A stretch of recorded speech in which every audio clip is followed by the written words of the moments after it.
Okay.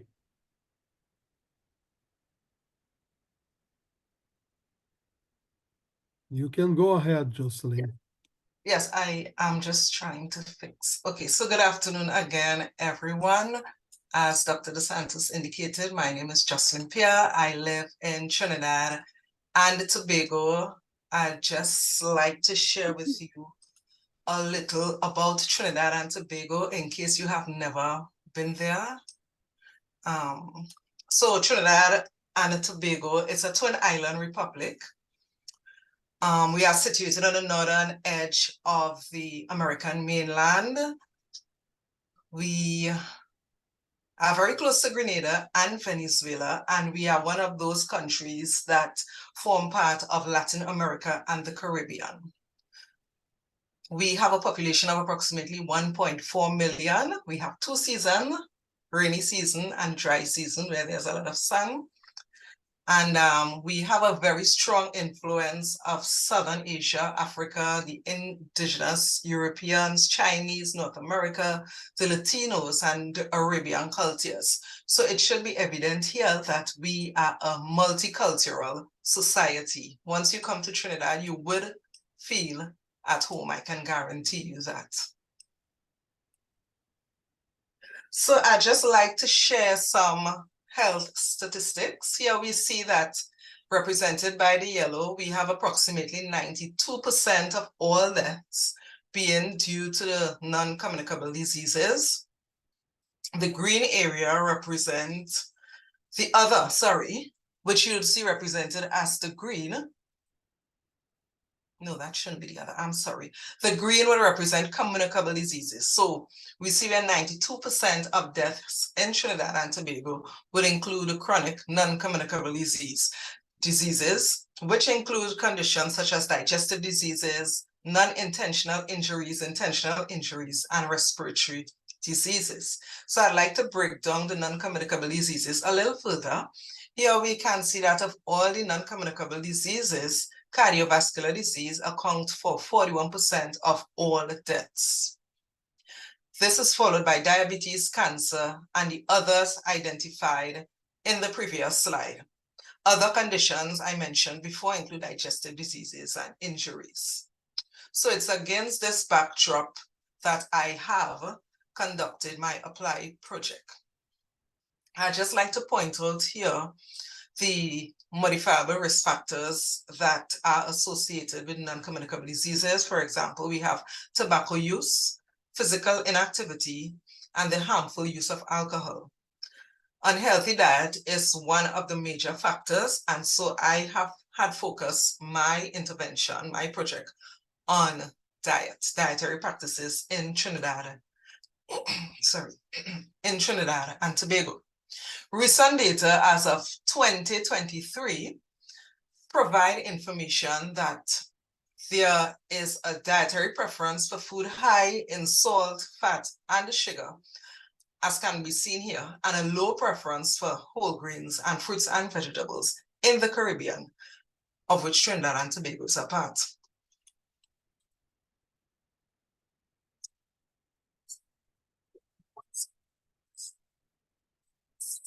Of which Trinidad and Tobago is a part.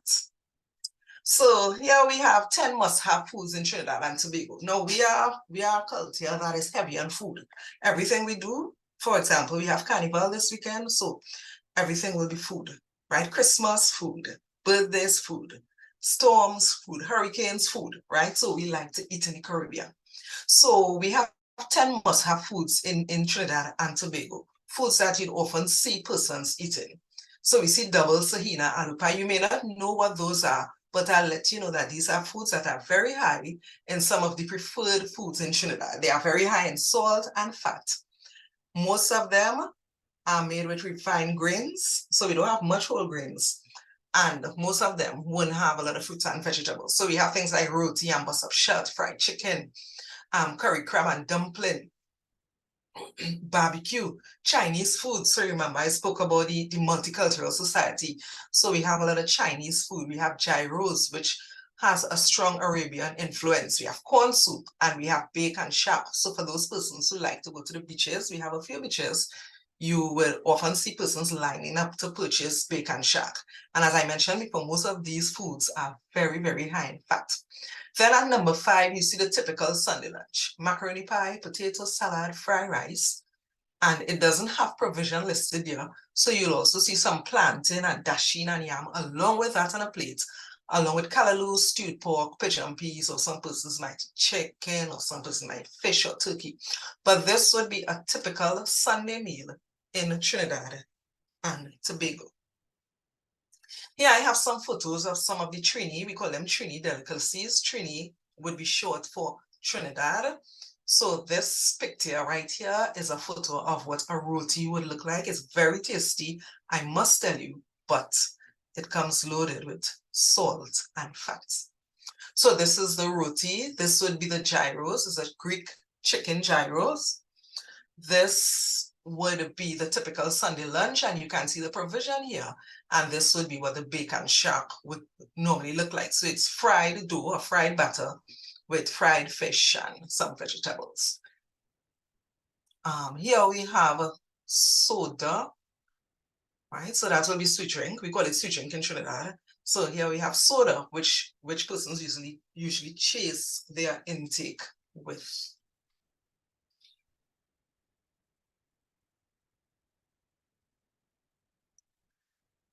I also looked at some of the university, and all of this is a build-up to my intervention, why I chose the intervention and why I chose the strategies.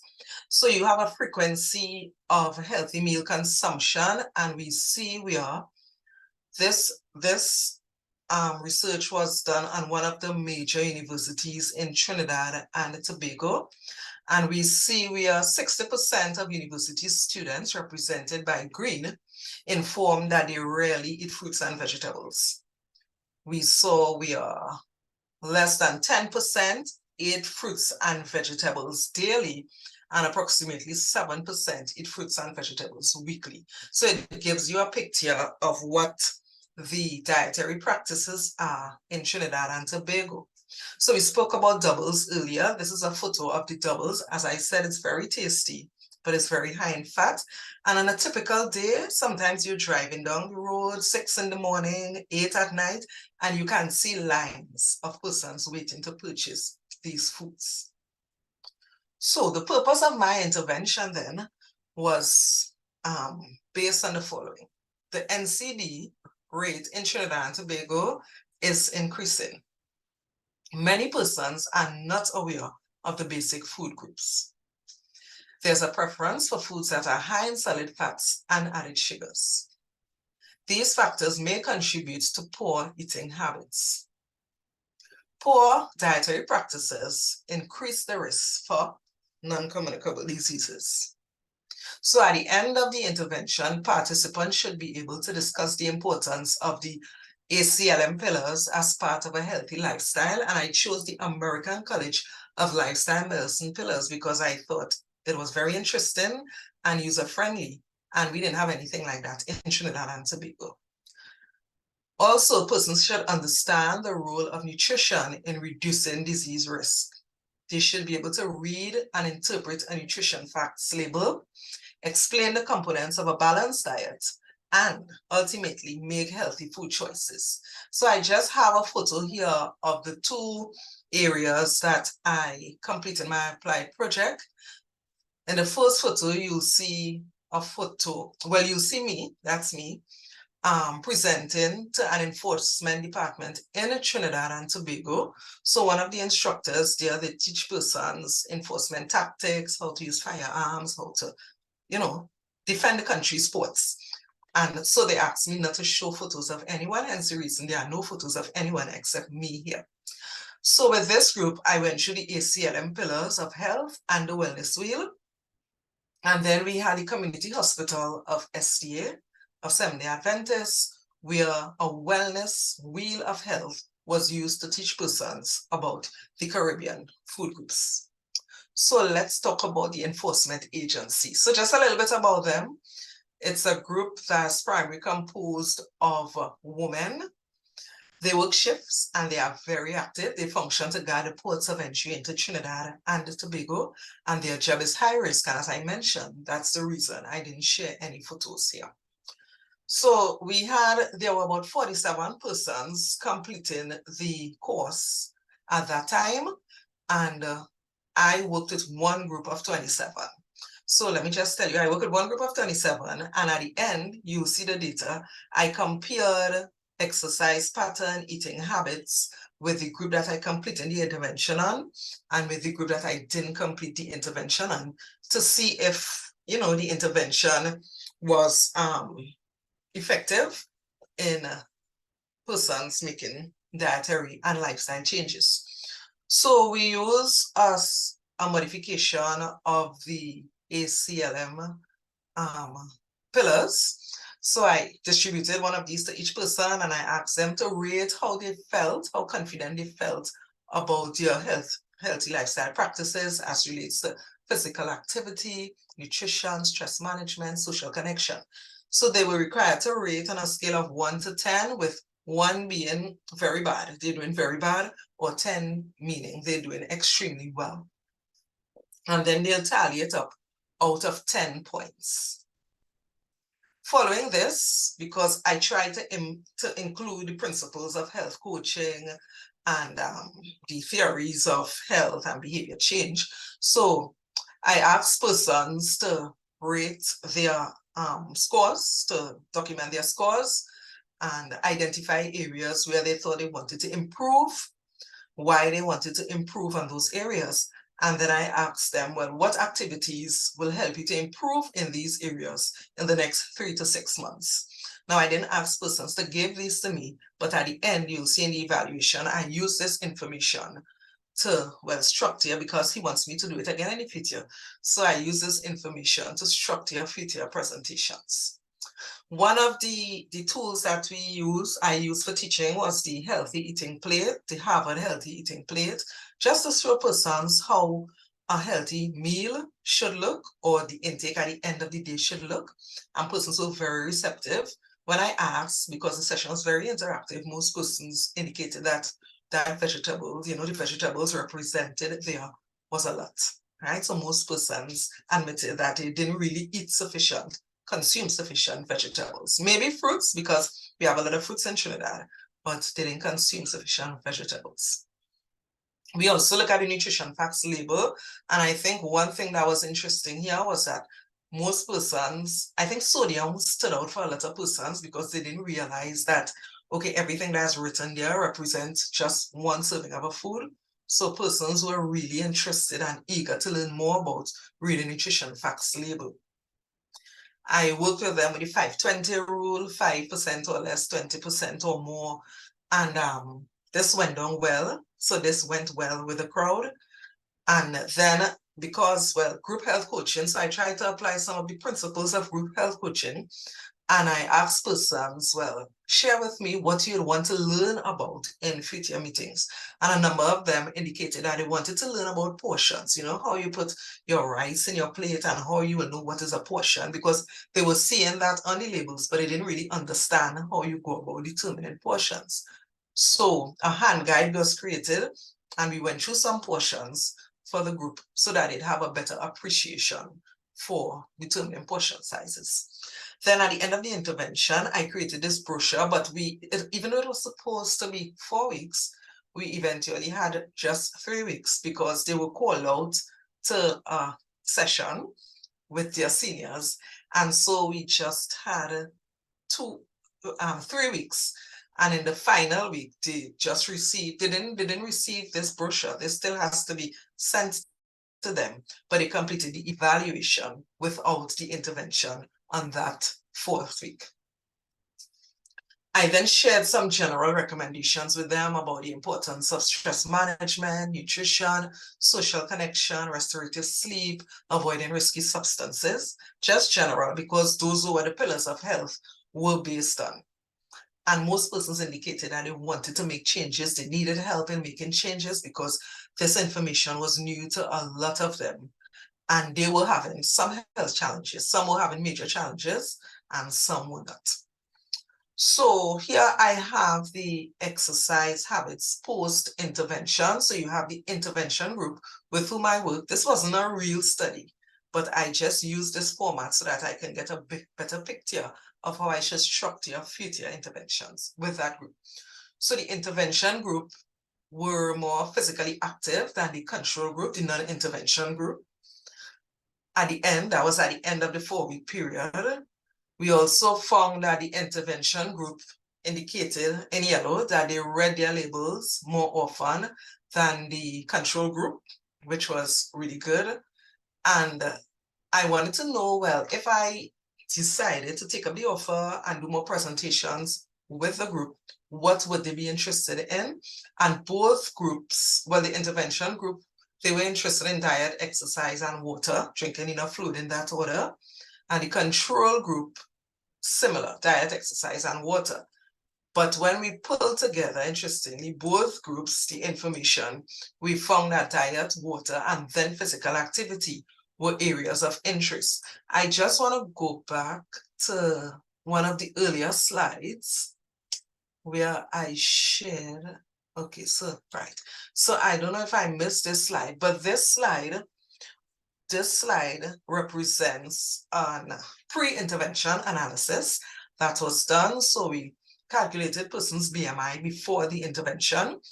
And you can see represented here in red that there were 27 participants. So 4 participants were in the category 3 obesity range. 3 were in category 2, 7 were in category 1, and 8 persons were overweight. 4 persons only out of 27 were of a healthy weight, and 1 person was underweight. So you see, it's a big issue with the instructors and with the supervisors there. And therefore, they really wanted me to work with them to try to get the information across. So that is the enforcement agency that I worked with. It was quite rewarding. And then I also worked with the community hospital of Seventh-day Adventists. I will share on One Health Fair. Community hospital is a very small institution in Trinidad. It's a 45-bed facility that began operating as a clinic way back in about 1948. By 1962, they expanded to become a 45-bed facility. And last year, they merged with one of the major Seventh-day Adventist institutions in Trinidad, the University of the Southern Caribbean, to form the Community Hospital USC Medical Clinic and Urgent Care Facility. One of their primary goals is to meet persons in the community.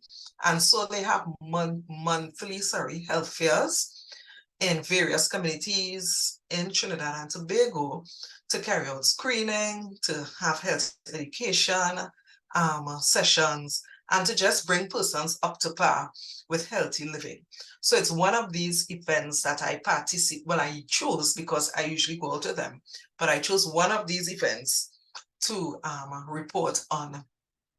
So the objectives here were to inform participants on a balanced diet, to discuss the Caribbean food groups, because I wanted to keep the cultural focus, to be culturally sensitive and appropriate. So I looked at the Caribbean food groups.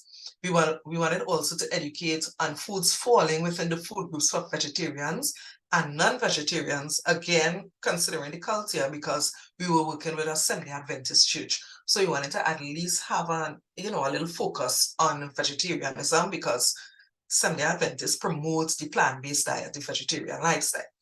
So you find that here we looked at the Caribbean food groups with an emphasis on both vegetarians and non-vegetarians. Also with this, I tried my hand at a game because I wanted to be interactive. There would have been a number of persons from 5 years or less to 95 years. And so I wanted to have something where all persons could benefit.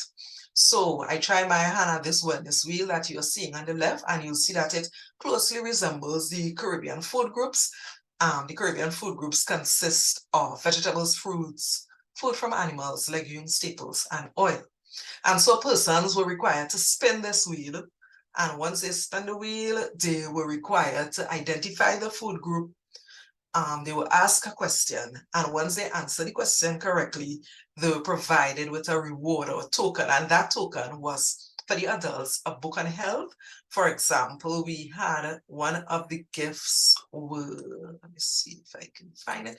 Right, so we had as one of the gifts, Take Charge of Your Health by Hans Steele, and persons were really thankful for this book. And they often are because of the principles included. So this would have been one of the rewards given to persons who were able to answer questions, and children were given like little health toys, like erasers or pencils with little health messages. And so that is the health. Yeah, we have some photos of participants at the health fair. So this would be one of the students who's helping me with the intervention. And we have from young persons, we have some children here, and we have some more mature persons taking part in the event. This is just a table that shows, well, this is the community hospital nutrition banner. And we have here a bowl with some fruits, and we have the books hidden in there. So when you answer the question correctly, you are sent to the basket and you choose whatever you want, right? And it was interesting that persons really wanted, I should say, the Take Charge of Your Health by Dr. Deal. And we also had brochures for persons to choose. We didn't provide counseling, but there were some persons who wanted information on healthy eating, and we did provide guidance. But because of the atmosphere, also I should mention that this is a health fair that was organized by Community Hospital. When they are doing their health fairs, they use the New Start principle. So they have a number of either booths or tables. In this case, they had tables around the hall. One was nutrition, exercise, water, sunshine, temperance, air, rest, trust in divine power. So there were also tables for lactation consultants. We had public healthcare institutions, private healthcare institutions. We have persons teaching first aid. There were a number of activities being performed on that day. So persons would normally come in, have their vital signs taken, temperature, pulse, respiration, blood pressure. They'd have their blood glucose and blood cholesterol taken, their weight and height and BMI taken, and that would be done on other tables. Hence the reason we didn't really do it on our table, because persons would then come to us. There were doctors also. There were doctors in other booths. So persons will normally come to us with their numbers. So we didn't really have to carry out that assessment. So this is the... So what did I find? Clients enjoy the game. From the youngest to the eldest, they enjoy the game. Many were not aware of the food groups and the foods, and I thought this was interesting. So learning did take place, because at the end, persons were able to respond correctly to questions. There were a number of teachers in attendance, and we have numerous invitations to bring the game to the school so that teachers can use it in teaching their students. So I'm scheduled to go to a school on next Friday with the game so that I can teach students about healthy eating and about the food groups. The project included, the project, the Wheel of Health, the food groups, was actually included in a 2024 Adventist Youth Leaders Manual in Trinidad and Tobago. So someone asked me to share the idea so that Adventists can use it in planning and in teaching young persons. So it's actually included in a manual for Adventist youth leaders for this year. And of course, the next project is scheduled for February. That should be February the 16th, not February the 14th, 2024. So those were my two projects. In closing, I'd just like to read this text. It says, "Blessed art thou, O land, when thy king is the son of nobles, and thy princes eat in due season for strength and not for drunkenness." And there ends my presentation on my applied project.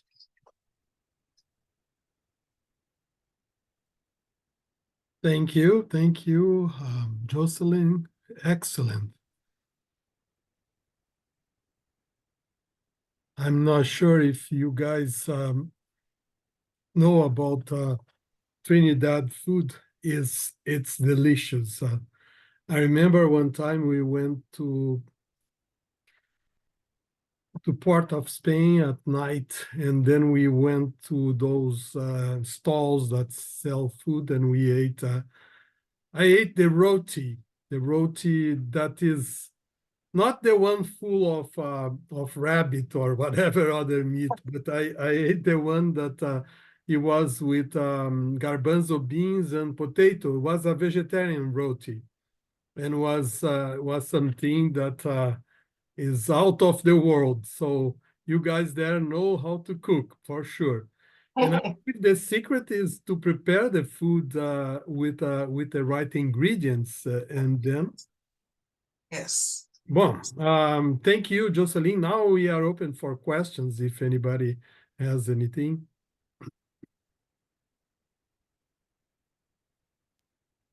Yeah, Jocelyn, nice job, as Dr. Medina.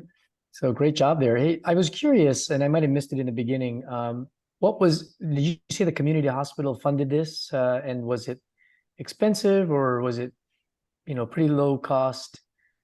Who was the funder? Well, there wasn't really a funder. I volunteer with community hospitals, so they normally fund the entire fair, the health fairs. But once I'm going with them, which I usually do, I would normally provide whatever resources are needed.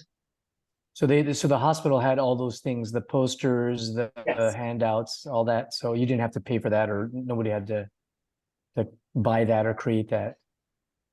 I created I would normally buy the gifts, like the books. So I purchased them at our Adventist Book Center.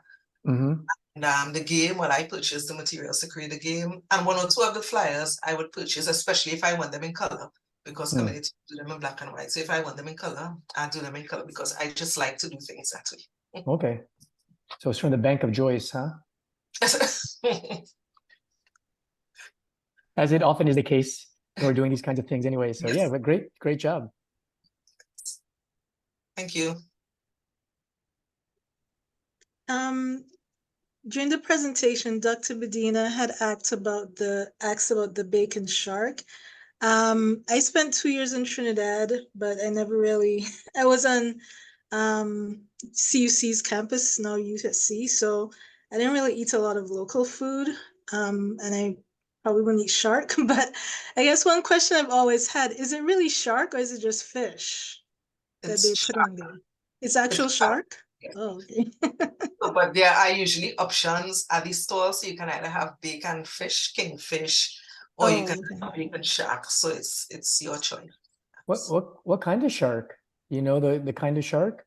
I don't know. I'm not sure. And then I had another question. So when you were at the enforcement agency, you split them up into 2 groups. So you had controls and the intervention group. When did you measure the outcomes? At the end of the sessions. Immediately after? At the fourth week. Oh, so this was over a period of time. Okay, I didn't realize that. Okay, thank you. You're welcome.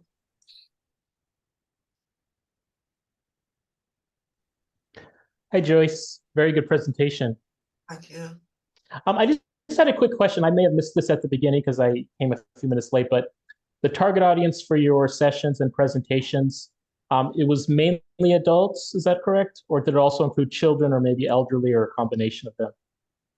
For the first presentation with the enforcement agency, that was totally adults. I don't remember their ages offhand, but for the health fair, there were children and adults. So it was a wide expanse, a wide group of persons. Yeah. Okay, thank you. You're welcome. And were they all equally as, positive about some of the changes and some of the information being provided as far as adults versus children? Yes, they would. Some of the health fairs, they are not, but in this particular fair, they would. Got it. Thank you. You're welcome.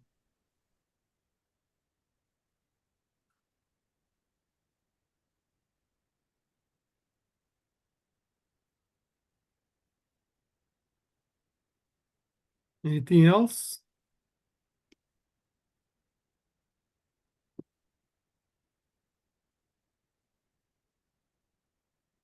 Well, great job, Joyce. This is what preventive care specialists should be doing, and dietitians and health educators, providing those types of innovations in the community, because there is a need. You see, Trinidad is almost a copy of the United States in terms of disease profile, as you see, and also they, in terms of in economic terms, they from the Caribbean, they are the closest one that has partnerships with us. So Yes. that will explain why they have the Yes. same profile that we have here. But in any case, when we promote, we have to respect the cultural types of foods that they have, and that's important because people Yes. will not eat things that they are not used to. But if you can modify them, if you can tell them that, hey, you can do these things with the right ingredients and provide options for them, it's easier. Any last Yes. word Yes. for us, Jocelyn? Yeah, well, that I'm glad you said that, because that's, if I'm doing a presentation, I would usually do just what you said. So I'll present the option and have them modify. And I remember a few years ago, now the doubles is usually made with refined flour, and a few years ago they started creating doubles with whole wheat flour, right? So I thought that was really good. And you see things like that happening, you know. So I am excited when I see that persons are making these changes. So how is the Adventist Church in the island? I mean, is it a very important presence there? Yes. Yes, we do have a large population of Seventh-day Adventists in Trinidad. Yes. And how is this kind of message distributed from the churches? Are they open to promote a little more on that or not much? Or They are open in Trinidad, but I think that sometimes the way that it's done kind of turn people away. So instead of, sometimes it's promoted in, how should I put it? I don't want to say the wrong thing, but it's used as a tool to punish persons, you know, to tell them what they are doing wrong instead of telling them what they are doing right. So you find a lot of persons in the churches are not open to the health, not eating meat and eating healthier. But there are some who would go to the other extreme and pressure those who aren't. But I have found that persons in the community who are non-SDAs are very open. So you find they are more receptive than persons in the churches. that's interesting. Yeah. Maybe it's similar to smoking. So you are smoking, you are doing something very wrong. So get out of here instead of Right. instead of attracting them. My goodness. Yes. But yeah, and do the churches provide some culinary classes, or is Yes. there because this is a tradition in our churches in general? The churches, not on a large scale. So you find that the conference, so we have the South Caribbean Conference of Seventh-day Adventists in Trinidad and Tobago. So you find that a lot of the culinary courses are provided under the umbrella of the conference. You may find one or two churches having courses, but it's not something regular. But you'll more find it under the big umbrella of the conference, and they invite persons to come along. Then we have the medical missionaries. So they are just getting off the ground a few years ago. So they have been providing some cooking courses and some health information. But as I said, the churches are not that responsive. Of course, given the culture of Trinidad and Tobago, right? So we still use a lot of herbs and bush teas and stuff. But you still find that when the persons don't have confidence, a lot of persons, I'll say that very guardingly, a lot of persons in Trinidad refer to the medical missionaries. I know it's different in the US, but this is Trinidad, as they think that the approach is kind of cultish, right? So a lot of with that aspect of it. So even though they do have programs, they do have sessions, a lot of persons do not respond. So I've heard of persons will say, well, what qualifications do they have? What that type of Yeah, I believe one thing that the churches could use would be the padlocks. I believe I've been invited to do programs in African American churches here, and sometimes the big problem is during the padlock because they serve so many of things that might not be on my menu or might not be approved by my lectures. And I am not extreme, but I believe if we are going to talk about diabetes prevention, and then you provide a lot of sweets and ice cream and candies, it might counteract our lectures and things. So. Is padlock something very popular there? in some of the churches. In some churches, yes. It's just getting off the ground, but I won't say it's that popular. It's just, yeah. And I think it comes back again to that aspect of trust in the Caribbean. So, you know, if they have a church lunch, you'll find persons will, you know, be more engaged. But if it's a potluck,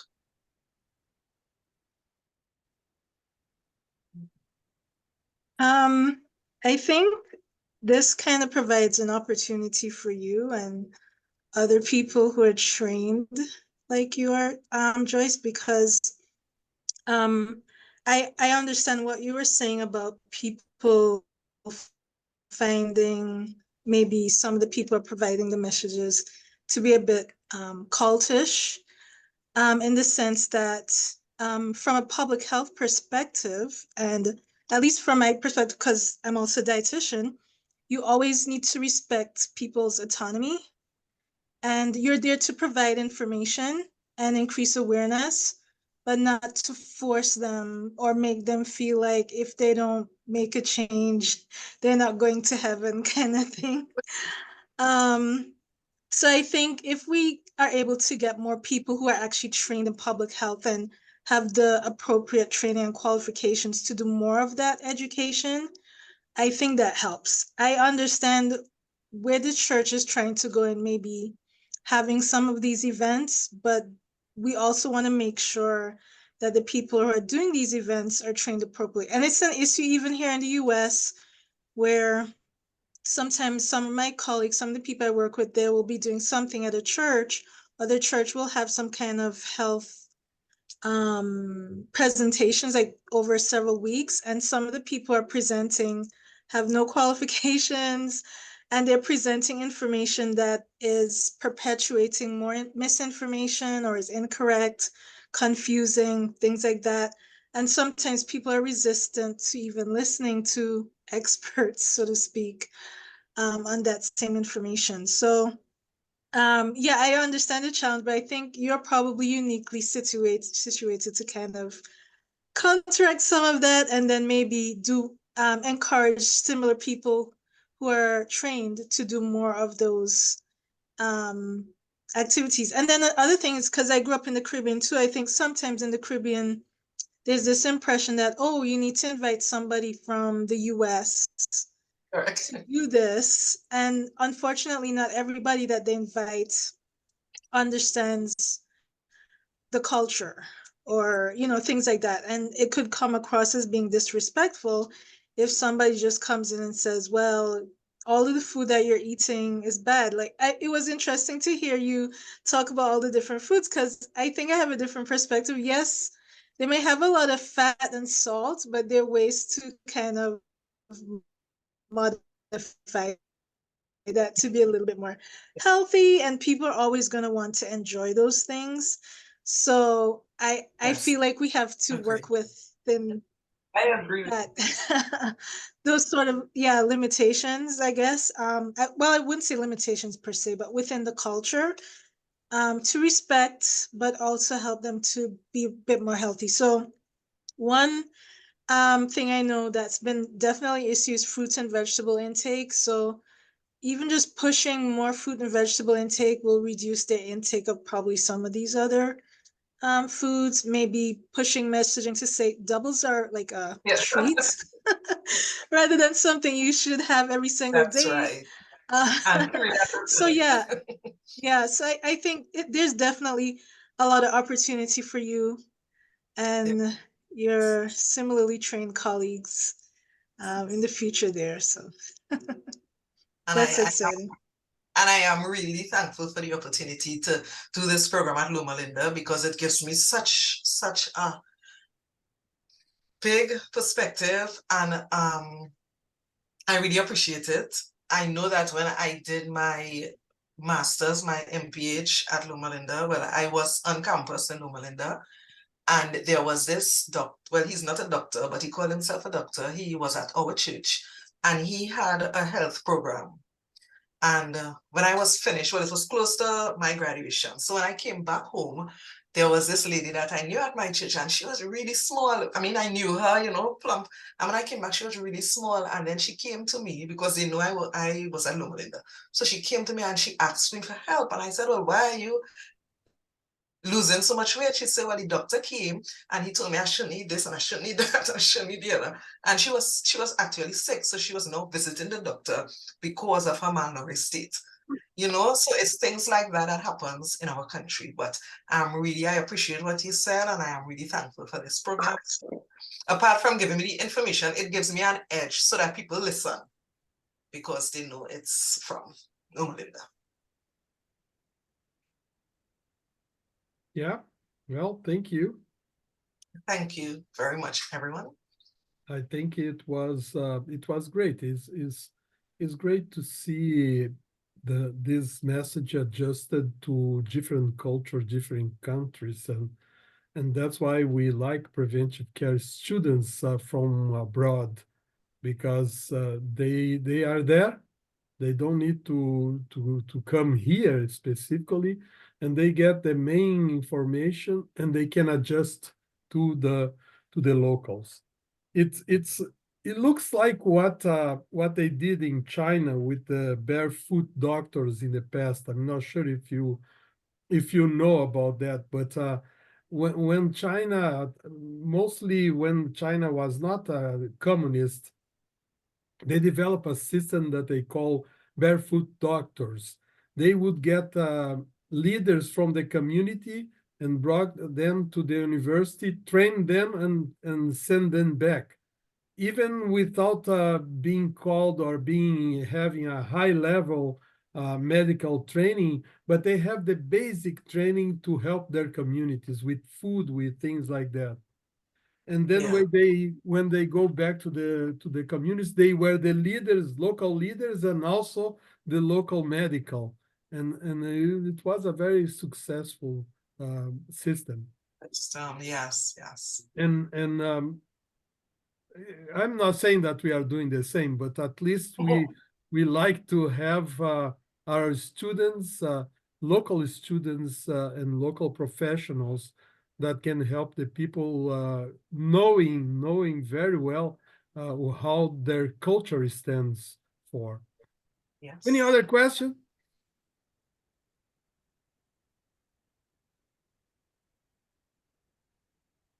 Okay, so we are happy for Jocelyn. We are happy for you guys that came. We have Michael Lebo in the audience. Thank you very much to be here, Michael. It's an old graduate of our program. So How y'all doing? yeah, it's glad to have you there, man. Thanks. Yeah, it's been a while. I haven't seen any of you for a long time. Yeah, yeah. So it's exciting to have. And you are in Loma Linda, is that right? No, I'm at Long Beach, VA. Oh, you are in Long Beach now. Okay. Yeah, I'm a psychologist in their system. That's great. That's great. Yeah, yeah. Okay, guys. I'm gonna adjourn the meeting now. Thank you very much. I'll see you next week. We have Thank you. Vivian next week, okay? Same time. Thank you very much. Bye-bye. Thanks. Bye-bye.